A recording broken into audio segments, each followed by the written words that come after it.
kulilits, maging malikhain. Madaming pwedeng gawin kung ikaw ay malikhain. Palawakin ang inyong imahinasyon. Kulay ba ang hanap nyo? Sumangguni na kay Nebo. Tuturuan ko kayong gumawa ng green mula sa dalawang kulay. Wow! Ang galing! Matutong gumuhit mula kay Kuya Mark at alamin kung paano ginagawa ang Super Ingo. Huwag palalampasin ang Sabado, Dahil Saturday is kulilits! 9:30 a.m. Pinagkakatiwalaan ng mas maraming Pilipino. ABS-CBN News and Current Affairs. Panig sa katotohanan. Panig sa bayan. Huwag kang mapuli.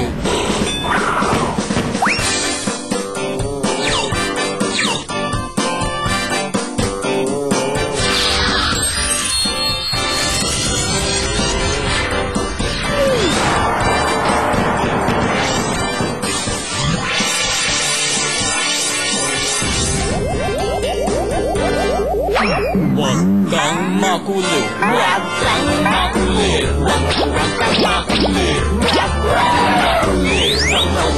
makulit. Huwag kang makulit. Huwag kang makulit. Huwag kang makulit.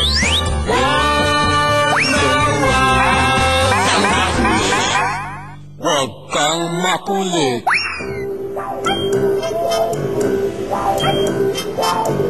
Halo. Hala, Kuya IC, ubus na ang kulay green. Oo nga, paano ba kaya ito? Sayang, hindi ko dala ang watercolor ko. Madami pa akong green doon. Alam ko na, tanungin natin si Nebo kung meron siya mapapairam sa atin na watercolor green. Tara, Kuya IC at Kuya Bugoy.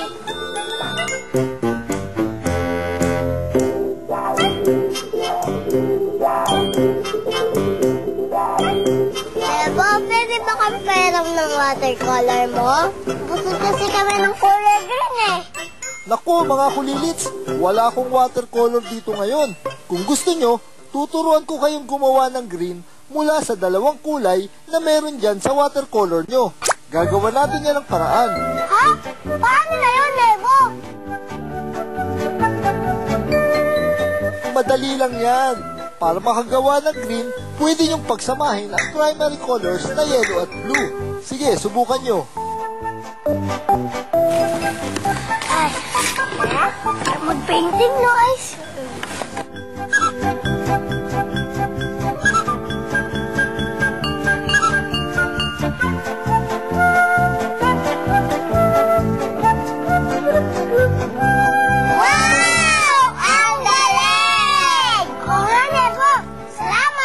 Ayan! Magaling mga kulilits! Ngayon, pwede nyo nang matapos ang painting na sinimulan nyo. Yay! Ako! Ipakita nyo sa akin pagkatapos, ha?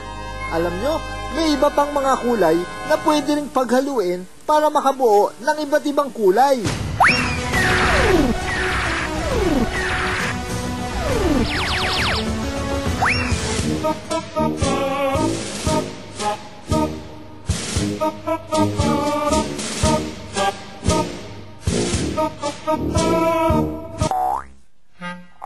Paano ko kaya magagawa ang homework ko?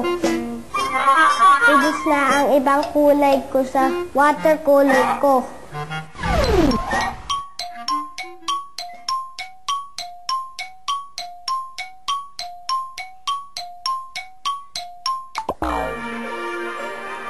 Baka kailangan mo ng tulong ko. Chacha, buti dumating ka. Tingnan mo, assignment kasi namin ay kulayan ito. Kaso, ubos na ang mga kulay na kailangan ko. Huwag ka lang malungkot. Dahil nandito na si Chacha to the rescue! Dahil tutulungan tayo ni Color Wheel. Ang kailangan mo para kulayan ang orange fruit. Siyempre, orange. Pag pinaghalo mo ang red at yellow, magkakaroon ka ng color orange. Para naman kulayan ang grapes na fruit. Siyempre, kailangan mo ng color violet. Pag pinagala mo ang blue at ang red, magkakaroon ka ng color violet. Oh,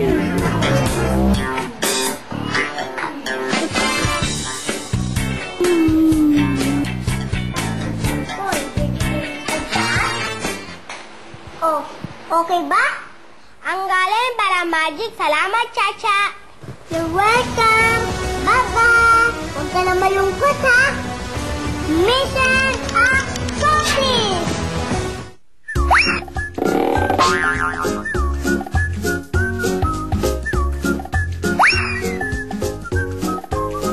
Ang bawat animation, sa drawing nagsisimula. Kaya kinakailangan sa pag-drawing pa lang ng isang bagay, maligtahin na tayo.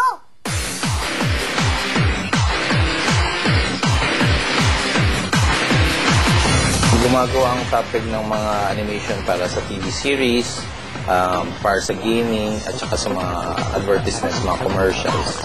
Kailangan yung drawing mo hindi lang nakatayo. Kailangan isipin mo yung parang nakapose para mas maganda yung itsura nung idodrawing mo. Tingnan niyo naman po.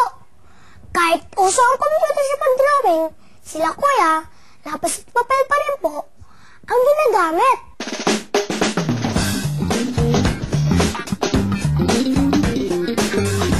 Alam niyo ba kung ano ang dahilan kung bakit malalaki ang mata ng cartoon characters para mabait ang itsura nila, masayain at cute? At ang maliliit na mata naman ay para sa mga kalaban, para mukha silang galit palagi. Alam naman ng mga bata yung tinatawag natin na parang stick figures, yung parang guhit-guhit lang. Yun yung okay na pagsisimula. At saka yung mga basic shapes, yung mga bilog-bilog muna, tapos mga kudra-kudrado, bago mo lagyan ng detalye. Kailangan sa utak mo pa lang, naiisip mo na kung ano yung magiging itsura, kung ano yung dodrawing mo. So, gagawin mo na lang. Kailangan masiyahan ng mga bata sa panonood ng mga cartoons. Kaya yung madalas yung mga cartoons, matitingkad yung mga kulay. Lalo na yung mga bidang mga characters, sila yung mga magaganda kulay, tapos yung mga kontrabida, sila yung mga may itim o yung mga dark na kulay.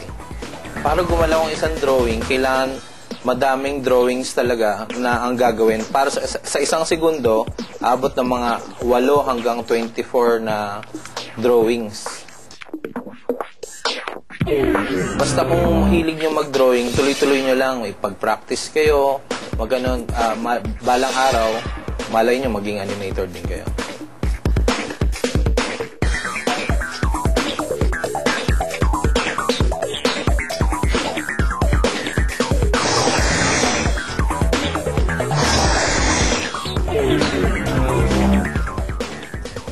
Hindi po pala basta-basta ang paggawa ng isang animation. Ang 5 hanggang 10 minutong animation, aabutin ng isang buwan para mabuo.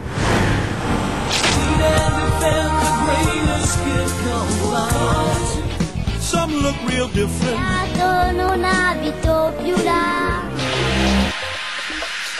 Oh, mga kulilits, kumuha na kayo ng lapis at papel. Tandaan nyo, walang pangit ang drawing natin. Nasa imagination lang natin yan. Oh, simulan na ang pag-drawing. Ang istoryang ito ay tungkol sa isang bumbilya na ang pangalan ay si Edison. Siya ay nagre-relax o nagpapahinga at bigla siyang inistorbo ng mga makukulit na gamo-gamo. Ano kaya ang gagawin ni Edison? Panoorin natin. Pagkang